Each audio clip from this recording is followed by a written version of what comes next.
ಸಂಸಾರವನ್ನು ಹಸುವಿನಿಂದ ನಷ್ಟವಾಗುವುದನ್ನ ತಡೆಯಲು ಭಗವಂತ ಶಿವ ಭಿಕ್ಷೆ ಕೇಳಿದೆ ಅಂದ್ರೆ ನೀವು ನಂಬ್ತೀರಾ? ಈ ಕತೆ ಶಿವಪಾರ್ವತಿಯಿಂದ ಶುರುವಾಗುತ್ತೆ. ಶಿವ ಹೇಳ್ತಾನೆ, ಈ ಒಂದು ಸಂಸಾರದ ಹಸಿವು, ಆಸೆ ಇವೆಲ್ಲವೂ ನಶ್ವರ ಅಂತ ಪಾರ್ವತಿ ಮಾತೆಗೆ ಅಂದಾಗ ಪ್ರಕೃತಿ ಮಾತೆಯಾದ ಪಾರ್ವತಿಗೆ ಆ ಒಂದು ವಿಷಯದಲ್ಲಿ ಬೇಸರವಾಗುತ್ತೆ. ಮತ್ತೆ ಕೋಪದಿಂದ ತನ್ನ ಶಕ್ತಿಯನ್ನು ಮರೆ ಮಾಡ್ತಾಳೆ. ಆಗ ಇಡೀ ಸೃಷ್ಟಿಯಲ್ಲಿ ಬರಗಾಲ ಬರುತ್ತೆ, ಗದ್ದೆಗಳು ಬಂಜರ ಭೂಮಿಯಾಗುತ್ತೆ, ನದಿಗಳು ನೀರಿಲ್ಲದೆ ಬರದಾಗುತ್ತೆ, ಶಿವಗಣಗಳು ಹಸುವಿನಿಂದ ಇರೋ ಪರಿಸ್ಥಿತಿ ಬರುತ್ತೆ.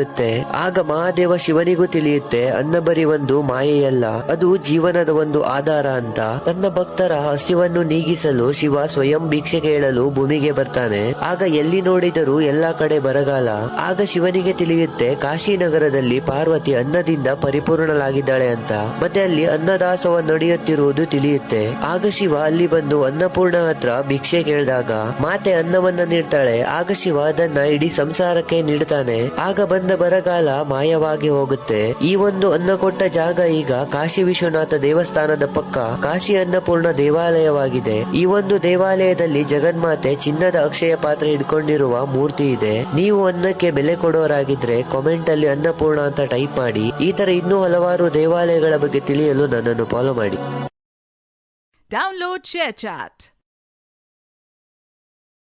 Download ShareChat.